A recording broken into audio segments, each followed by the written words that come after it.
cute ng batang nag-aantay sa mama niya, oh. Nakaano pa. Honey, wait lang anak. Na mama is not yet done. Tapos na kasi siya eh. Uh-oh. The other one. Mama will put her shoes. Romy will wait. Ang kulit ang kamay niya. Maginaa. Ganda ng ano ni Lumi ngayon. May bago siyang baklava. What's that, anak? Is it a bear? Bear. Where's the bear's korbat? Ears. Eyes.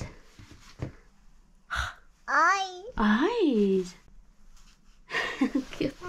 O, sige na, tara na. Sinababi kay Isi. Excuse me. Diba? Ito. Kuya. Hanap siya ng hukahanap sa mga kuya niya. Tulog mo ng mga kuya, diba? No, anak. Let's go. Hanap sa mga kuya.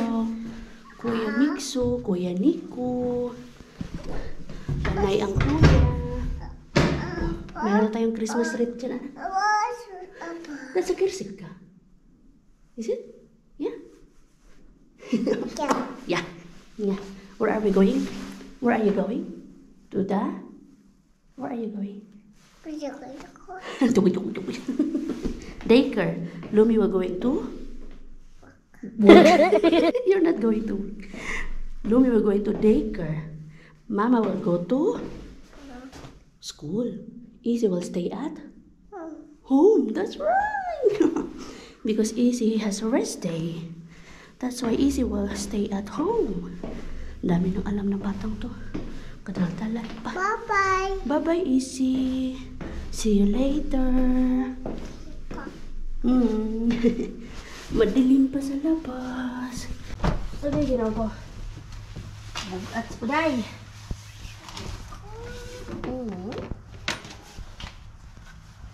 I love you, baby. I love you so much.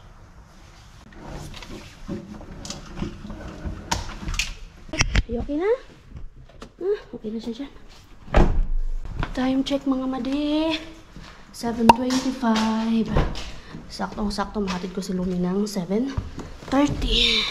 Ay, good morning pala mga madi. Oy, dire-diretso man tayo sa ating vlog. Kamusta mga madi? Ay, yung susi, iwan pa. Yung susi, hindi aandar ang sasakyan pag walang susi. Dito ang susi.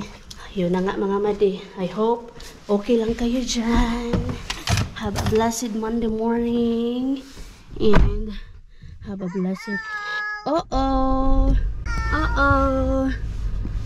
Maging bless ang inyong whole week. Last day ng gamit natin ng sasakyan ngayon. Kay si Mr. may back to work na siya. May work siya tomorrow until Friday. Ngayon lang yung off niya. Monday.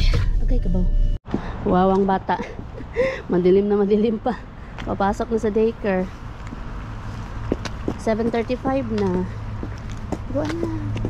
Lakad lang, lakad. Yan na.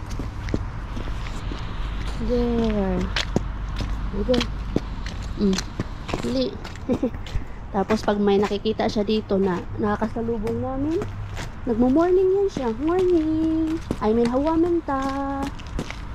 Hawamenta. Jesus naman ang aking daycare baby. Big girl na yan eh. Lalakad na yan eh. Grabe no, sarap pa matulog ng mga ganitong panahon. Hindi lang naman si Lumi ang pinakauna. Meron pang mas una sa kanya. Ano ba na? Bakit ganyan ka maglakad? Dogay maglakad sa atong bear. Oy. Walking. Kaya pa ipatalastas. Ayaw pa naman niya magsuot ng gloves. Walking. Hop. Running.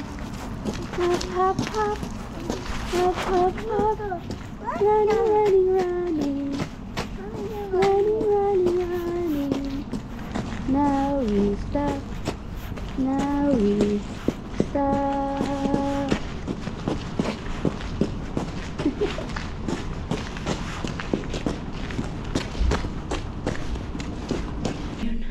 Ihatid ko na ang Lumi. It's time for me to eat and mag-finalize ng aking assignment na hastatilo or interview kay Mr. Supposedly hindi kay Mr. Dapat sa ibang tao. Kaya kilala ko naman na si Mr. Pero I don't have a choice. Kaya kung napapansin nyo, wala pa akong lipstick. Kaya hindi pa man ako kumain. Ayoko kasi mag-toothbrush. Tapos kakain. And then, tendency, hindi na ako mag-toothbrush ulit. So, hindi na ako nag-toothbrush kapag hinahatid ko si Lumi. Pero pag alam ko na didiretso ako sa school, like for example tomorrow, ay syempre, toothbrush, kain. Kaya magbabas man tayo. Hindi na tayo babalik sa bahay. Naawa pala ako doon sa isang bata. Lagi yan. Pag dumarating doon sa daycare, laging umiiyak. Babae siya. Tapos sa kabilang group siya, kaya malaki-laki naman na siya. Siguro magta 3 years old yun. And then, sa labas pa lang talaga, like kung saan yung area na maghuhubad ka ng mga shoes and everything, doon pa lang talaga umiiyak na yung bata. As in, maririnig mo yung iyak niya. Yan yung napapansin ko sa kanya. Bawat every hatid sa kanya. And then, kanina, hindi lang siya basta umiyak talaga mga madi. Talagang sinabi niya na minwa pelota daw. Baga natatakot daw siya. Tapos sabi ng tatay niya, wala namang nakakatakot. Pero iyak pa din siya ng iyak. And then, siyempre yung mga nursery workers doon, nag-aantay sa mga bata na dumarating. Narinig nila siyempre yun. Para sa akin, on their behalf, parang magiging masama sila ba? Kasi yung bata parang natatakot sa kanila. Hindi ko lang alam kung yung bata na yun, matagal na siya dyan, or baka 3 weeks, 4 weeks, baka 1 month pa lang, mga ganyan. Kasi nagigets ko din naman pag mga bago-bago pa lang. Siyempre, matatakot. Like, for example, kay Lumi. Matagal na nga si Lumi eh. Matagal na nga si Lumi doon, pero natatakot pa din siya. Yung isa na lang. Pero hindi na like before, na talagang umaatras siya. Lumalabas. Pero hindi siya umiiyak, gaya ng iyak ng batang yun. So, di ba para sa akin na, para sa mga nursery workers doon, ako yung sa pakiramdam dahil sa sinabi ng bata. Siyempre, kanino ba pertaining yung pelota? Siyempre sa kanila. Kasi papasok pa lang yung bata, umiiyak na. Laging ganun. Buti na lang si Lumibo. Hindi man siya ganun kaiyak na iyak talaga. Yung simpleng iyak lang yung kanya. Pero sa kanya kasi talagang takot na takot talaga siya pumasok doon. Ayaw niya talaga pumasok. Dalawa yung anak ng tatay. Malaki na yung isa. Mga 5 years old. Kasi edad ni Mixo. Tapos yung batang babae magta 3 years old. Yun yung laging umiiyak. Kasi yung isang batang lalaki sa kabila yun. Yung sa mas malaki. Inuuna lang yung batang babae. Nagchika yan. Anyway, magkape muna ako mga madi. The next day. The next day mga madi. Hindi ko na kayo na-update kahapon.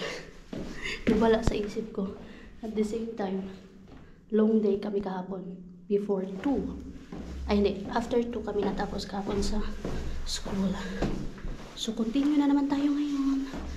Going to school na ako. Si Lumi, naihatid ko na kanina pa. Si Mr. Mamaya papasok siya. Mga 12:30. Dahil short day ako ngayon, pwede ko pang gamitin yung car. Dapat nandito na ako ng before 12:30. And kaya ko naman. So, tara mga madi. Ang sakit talaga ng leg ko ay. Ang sakit ng left side leg ko. Ay. -4 degrees tayo ngayon mga madi. Nag-start na ang mga minus. Feels like naman. Feels like -4 degrees tayo. Malamig na siya. At kailangan ng time para dito sa car na palamigin muna. Nag-frost siya. Ayan oh. Yay. Okay lang. Kasi 8:20 pa naman. 8:26 pa lang. So, turn on muna natin itong mga lakasan natin yung ating heater para mabilis siyang mawala yung foggy thing Hindi ba tayo pwedeng mag-drive na ganito yung ano natin, no? Yung windshield natin. Very zero visibility. Wala tayong makita. O yan, mabilis lang naman siya magandang. Dito lang sa mga sides na to, kailangan ko. Yan o, yung mga ganyan. Mabilis lang naman papuntang school. Mga 10 minutes nandun ako. Kaya no worries, no hurry. Minsan nga nakakaalis ako dito ng mga 8:36 eh. Tapos akala ko malilate ako. Tapos pagdating ko sa school, hindi pala. May ano pa nga eh, may allowance pa. Like mga 5 minutes waiting pa sa aming teacher. Kaya hindi man laging bukas yung room namin. Ay, ayan na, nawala na siya. Ayan. Ang weather natin, gloomy na naman mga madi. What weather. Hello mga madi. Nandito na ako sa bahay. Hindi ko na kayo na-update na naman. Kaya pag sa school talaga, hindi ko kayo ma-update mga madi. Kasi marami yung mga tao dun. Alam niyo na, mga allergic sa camera and everything. Ay, yung Christmas tree natin mga madi. Salamat sa naka-appreciate sa ating Christmas tree. Pero hindi pa po yan tapos. Marami pang kulang yan mga madi. Yung poinsettia natin na golden. Kanami, ano yung Christmas lights, di pa ako nakabili ng maraming Christmas lights. So, kulang pa yan, hindi pa talaga yung finalize mga madi. So, si Mister, nasa work na siya. And, kumuha muna ako ng pagkain mga madi bago ako umuwi ng bahay. Kaya short day man kami ngayon, no? Short day kami ngayon. Pero hindi na dinala ang ating pagkain na dinala galing sa school. It's because meron pa daw siyang pagkain dun sa workplace niya. So, para na lang po bukas. So, again, meron tayong pagkain na nadala mga madi. Ito ay yung broilery noodleita or yung tinatawag na may chicken na may noodles. Masarap siya. Di ba last time, ito din yung nakuha ko. Pero this time, hindi ko nabigyan si Lani kasi nagmadali nga ako kay kailangan ni Mr. yung car. So, punong-puno to mga madi. Masarap kaya to. Sanay na ako sa mga Finnish food. At the same time, nagdala din ako ng tinapay. Ayan. Thank you, Lord. So, grasyang nadawat. At, meron akong binili pala dito mga madi. Diba sabi ko sa inyo na kapag sa school, yung mga food na natitira, unang-una binibigay nila yan. And then, kapag hindi naubos ng mga kumukuha ng free food, binibenta nila into a cheaper price. So, ito mga madi, 3 euros lang siya. And this is a lasagna mga madi na kakaibang style lang na pagluto. Kakaibang style lang na pagluto ng lasagna. And then meron tong chicken. At ito yung pinanghihinagpisan ni Mr. kahapon kaya hindi ako nagdala. Sabi niya, bakit hindi ka nagdala? Sabi ko, nakalimutan ko kasi nga long day kami kahapon. So, binili ko siya. And ito yung mga kakainin ni Mr. O, diba? For whole week. Meron na siyang pagkain. Hindi na akong problema kasi until Friday yung work niya. So, yan. And then si Lumi din. Ako din. O, sa amin. Ito na yung kakainin namin for this whole week. Diba? Salamat Lord sa grasyang nadawat. And speaking of Mr. pala mga madi, bago siya umalis, naglinis siya. Naghugas siya. Hinugasan niya yung mga kaldero kanina dito. Oh. Very good naman talaga si Mr. Very good. Ito yung hinugasan niya mga madi. Oh. Ito, kaldero. Ay, ito, hinugasan niya. Pero hindi ko gusto yung paghugas niya nito. Kasi parang may ano pa. May mantika pa. Oh, may mantika pa nga. Ulitin ko to. Hindi kasi siya sanay gumamit ng sponge. Mas sanay siya or sila sa paggamit ng brush mga madi. Pag brush ang gamit mo, hindi naman natatanggal yung yung oil ba. Kaya ulitin ko yan. Etong kaldero, ate okay to kaya hindi man to oily. Hindi oily, parang face. Parang face ko lang, oily. And speaking of Mr. pala mga madi, ikukwento ko sa inyo kung ano nga ba yung nangyari kay Mr. Nung hinatid ko siya sa hospital. Pwede ko na siya ikwento kasi tapos naman na, nangyari naman na. So, ikwento ko later on. But this time, mag-ano muna ako siguro, mga madi. Magtutupi ako, tapos magkukwento ko sa inyo ang nangyari, mga madi. Kung ano nga ba nangyari kay Mr. Tapos later on, sunduin ko si Lumi. Ito, hindi ko muna siguro ilagay ito sa fridge. Kaya mainit pa. Bukas ko nabigyan si Lani, kaya bukas magbabas man ako. Sabi ko kay Lani, sayang lang, di kita mabibigyan. Bukas na lang. Madali ako eh. Wala akong time dumaan sa bahay niya. Pwede naman siya pumunta doon sa school, pero may ginagawa kasi siya. Nag-edit siya ng resume. Ay, magsalang pala ako ng laundry ulit. kaya nakapagpalit tayo mga madi ng kurtina. Diba? Na-share ko sa inyo. Palit ako ng kurtina. Ayan na yung kurtina natin mga madi. Tapos nakapagpalit tayo ng bedsheet. Despite of antok na antok ako ng mga panahon na yun. Pagod na pagod ako. Tapos wala akong magawa kundi kailangan kong labanan yung pagod ko, yung antok ko. Kasi meron tayong lumi na walang magbabantay nga. Kaya si Mr. may workman noon. Proud na proud talaga ako sa sarili ko nung mga araw na yun mga madi. Kasi as in, yung kulang na lang talaga. Humilata na ako sa sobrang pagod ko. Ramdam ko yung pagod tsaka antok talaga. Lately, di ba sabi ko nga po sa inyo, as in pagod na pagod ako mentally. Lately mga madi, hirap kalaban pag mentally na. Mas okay pa yung physically eh. Kaya ano mo lang eh, yung parang exercise mo lang, okay na. Diyos ko, itong mga abobot ni Lumi dito, hindi ko to maintindihan yung mga stuffed toys niya. Inaayos ko pero ginugulo niya. Tinapon na lang yun. Ito, kailangan ko palang, ayoko na ayusin yan kay guluhin din niya ni Lumi mamaya. Laundry ako, mga bedsheets. Buti na lang din sa kabila, nabilang kwarto, nauna ko nang palitan yung bedsheets ni Mister. Nung before ako nag-change ng bedsheet doon sa kwarto namin ni Lumi. Salamat Lord. Nakapag-vacuum pa ako nung panahon na yun mga madi. Kaya sabi ko talaga thank you Lord sa lakas na binibigay mo sa akin. Kaya nakakaya ko yun mga araw na yun. Nakapag-vacuum ako. Despite of nagba-vacuum ako, naglilinis ako. Tapos si Lumi naman, kahalatang kalat. Ay nako, magigits niyo yan mga mother. Diba? Ay, unahin ko pala yung mga puti. Kay lagyan ko to ng vinegar.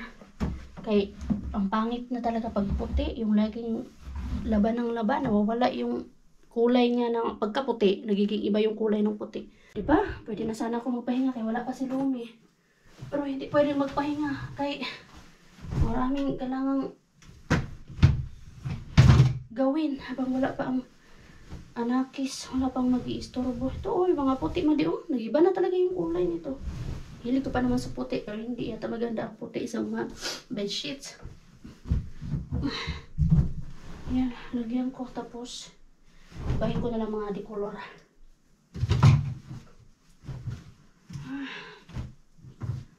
Buhay, buhay!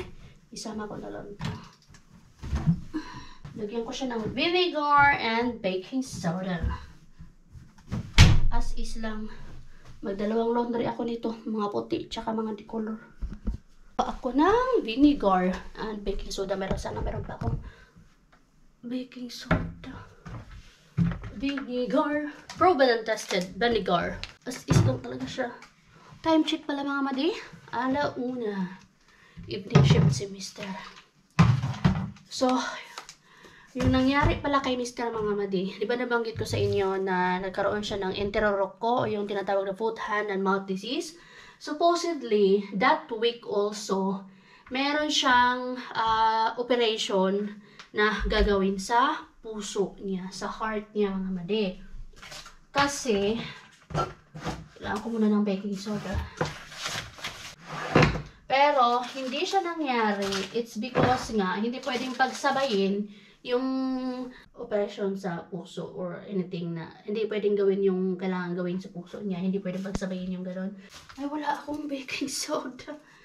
So, naiba siya mga madi. Iniba siya, nireschedule yung gagawin sa puso niya. So, yung sa puso niya mga madi, kaya din siya panay ang ubo or di kaya yung hinihingal siya, mabilis sa hingalin kapag umaakyat siya dito sa taas, karga-karga sa Lumi, or anything, basta pag umakyat siya, mararamdaman mo talaga yung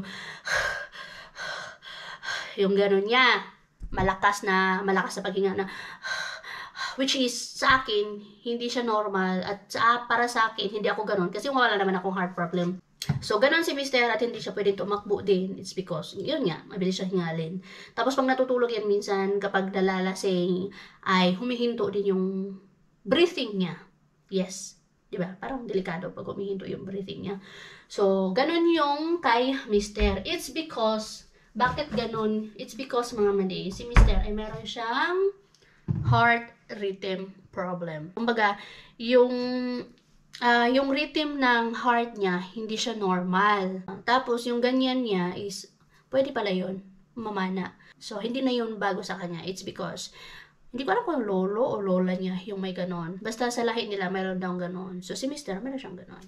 So, para maibalik sa normal yung kanyang heart rhythm, merong ginawa sa kanya nung time na yon na hinatid ko siya sa hospital. Which is, yung ginawa sa kanya ay, alam niya yung ano mga mali, yung pang ano ng buhay, yung ginaganon sa atin. Ano ba yung tawag doon? Ano ba yung tawag doon? Yung para, yung last para mabuhay ka, bumalik yung, ano mo, yung linya ng, yung pulso mo. Yung ganon yung ano ba yung tawag? Ano ba tawag doon, madi? Paano nga? Basta ano siya, paano nga, madi? Pa-comment doon below nga. So, yun yung ginawa sa kanya. Ganon, chug. So, before mangyari yun mga madi, alam nyo ba na si Mr. nang habilin na siya? Kasi kinakabahan siya. Dahil akala niya, yun nga, baka may masamang mangyari sa kanya. So, the moment na, nung nagpapaalam na siya sa akin, sinasabi niya na yung mga bagay na ganito, ganyan. Hindi talaga ako nakinig mga madi, sa totoo lang. Hindi talaga ako nakinig sa kanya kasi alam ko na magiging okay lang siya. Sabi niya, sinabi pa niya sa akin na magiging milyonarya daw ako agad. O diba, nakakaloka ang mister. So, seryoso na sinabi ko sa kanya na magiging okay ka lang. Walang mangyayaring masama sa'yo. Malalagpasan mo yan. Tapos sinasabi niya na, I hope so. And then tinigil niya na yung pangahabilin ng kung ano-ano. Kasi, pinakita ko talaga sa kanya, mga madi na hindi ako interesado sa mga hinahabilin niya sa akin. Sa mga sinasabi niya na ganito, ganyan, na maging, basta, hindi ako nakinig sa kanya mga mali sa totoo lang. And, ayun nga, diba? Sabi ko nga sa kanya, okay, magiging okay lang ang lahat. So ngayon, ayan siya. Diba? Kasi si Mr. kasi mga mali sa totoo lang, naiinis ako sa pagiging negative. Advance siya lagi mag-isip. Kung ako sobrang positibo, siya lang negative. Which is, naiintindihan ko din siya kasi sa kind of work niya, risky yung kind of work niya. So, naiintindihan ko din siya na gano'n siya mag-isip. Pero, ako kasi positibo ako. So, ayun, yung nangyari pala sa ano niya mga madi, successful nga yung nangyari sa heart rhythm niya para mai-align, maibalik sa dati yung heart rhythm niya. So, ngayon, okay naman siya. Sa awa ng Lord. Thank you, Lord. Tapos, ang bilis nga lang ng procedure na ginawa sa kanya. Kasi no, habang nandun ako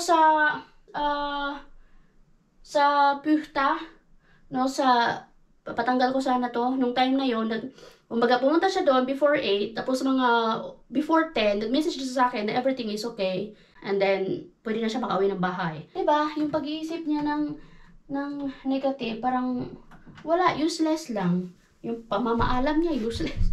Pero, naiintindihan ko din, at minsan din, kailangan mo din talaga malaman yung mga bagay-bagay. Kasi hindi na nga natin alam, di ba, kung ano yung mga mangyayari in the future. So, maganda na may alam ka. Kahit na pangit man pakinggan na yung pamamaalam ting. Pero, kailangan mo din talaga maging ready sa buhay. Nalala ko tuloy si Rosalie. Ganun din siya, yung parang hindi siya ready sa lahat. Parang, ano siya, parang nawalan ng isang kamay ba? Kasi, kumbaga, nakaasa siya sa, ano niya, sa asawa niya. So, dapat talaga maging independent tayo sa lahat ng bagay. Para pag, ano man yung mangyari, di ba, parang hindi ka naputulan ng isang kamay. Maganda, yun din yung maganda. Positive side din doon. So, yun yung nangyari sa kanya mga madi. Meron siyang heart rhythm problem. But, thank you Lord, sa awa ng Diyos, okay naman na ngayon. Well, anyway, tama ng yoyaw. Nakapag-on na ako mga madi. Magtutupi na ako ng sinampay. Kaya yan naman yung pagsasampayan ng ating bagong laundry. Wala katapos ang laundry. Kailan tayo matatapos sa laundry na to eh. Ganda din pala yung nabili natin sa Temo na light curtains. Ayan o. Ganda. Diba? Akala ko hindi maganda yung lights na yan. Pero maganda siya mga madi. May timer pa nga yun. Maliit na remote control. Maganda siya pag gabi. Kahit maliwanag man sa labas. Hindi siya ma-justify. Pero maganda siya. Temo. Temo lang. Saka lang. In fairness. Open natin yan. Yan. Guta! Andito na po si Louie po. Si hi. Si hi. You wanna say hi to the titas? Titas. Hi, Guta! Kuku. Panay ka IT ng IT. Kuta! What are you eating? What is that? What's that? What are you eating? What is that? IT ng IT tong batang to eh. Mama! Mami! Kailan pa naging mami ang mama? Kiss mama, Bi? Kiss? Kumakain na naman po siya ng nakari.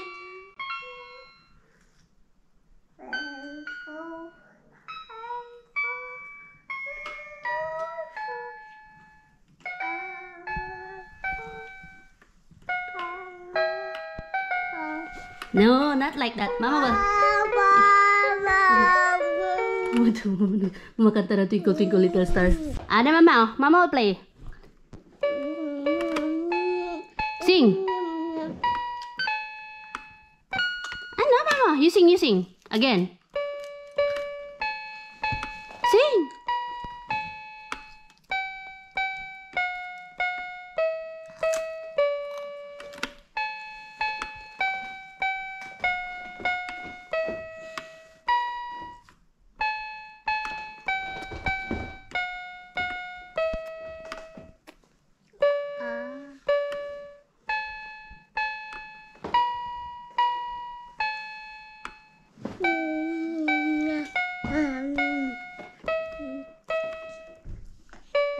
Yeah, that's how you do it.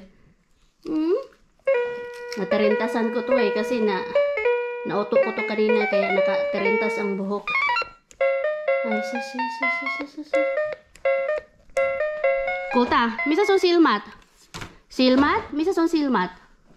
Ay, misa son pa. Hyvä. Misa son nena. Nena. Hyvä. Son suu. Hampaat. Korvat. Sormet.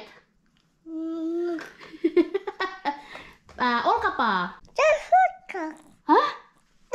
Dog. Minta ko yung rasa no? How? What else? Woof, woof. Alam niya na talaga mag-count. 1 to 20 in English. And then you finish 1 to 10 lang. Tapos parts of the body, alam niya na in English. And then finish. And then, alam niya na din yung spelling ng lumi niya. Alam niya din yung paano basahin. Kasi alam niya na yung mga alphabets eh, from A to Z. Kasi lagi namin kinakanta. And then, lagi nagpapadrawing kay tatay niya. Tapos yung tatay niya, lagi sinusulat yung lumi. Kaya alam niya na, pag tinanong ko, ano to? L-U-M-I. Lumi! Pero yung Elizabeth, hindi pa niya alam. Kay Lumi pa lang muna. Kay mahaba na yung Elizabeth. Alam niya. Marami na siyang alam. Nakakatuwa ang batang to. Di ba, nak, no? Dami nang alam. Si Lumi, hindi po namin siya tinuturuan mga made. Pero, kapag nakikitaan namin siya, na-curious siya, or di kaya yung ulit-ulit niya sinasabi, doon na lang namin siya tinuturuan. For example, sa mga parts of the body, natuto siya sa in Finnish. It's because mahilig siya magpa-drawing sa tatay niya. Ano yung tatay niya, sinasabi in Finnish. Kapag ako naman yung nagdo-drawing, automatic English. Kaya alam niya, mabilis siyang matuto ba. Bago niya natutura.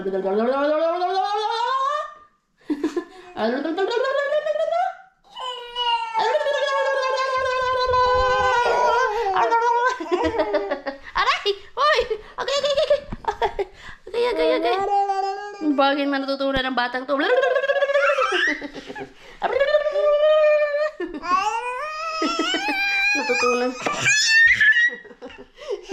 Natutunan niya sa daycare. Kulit eh. Bye-bye daw. How. Tay, aw. Baby finger. I deserve dog finger. How are you? What's next? Say hi. Kiss na lang, kiss. Blow kiss. Sabi niya, hey, moy, hey pa. Ang hilig niya mag hey, bye-bye. Sa tatay niya, bye-bye. Hindi pwedeng hindi nagbababayo sa tatay niya kapag panggabi ang tatay niya. Bye-bye, Easy! Bye-bye! Nanap yung tatay niya ngayon. Nasa work man. Anyways, mga madi, end na natin yung ating vlog ngayong araw na to kasi kahapon pa to. Maraming salamat sa lahat ng mga sumusuporta sa aming simpleng channel. At naman nagko-comment, I appreciate you all. Maraming salamat. And sa mga bago pa lang, welcome. And please don't forget to subscribe, like, and share. And see you in our next vlog. And always remember, it's just another bad day. It's not about life. And please be kind, be good. Okay? Bye-bye. God bless. Good night.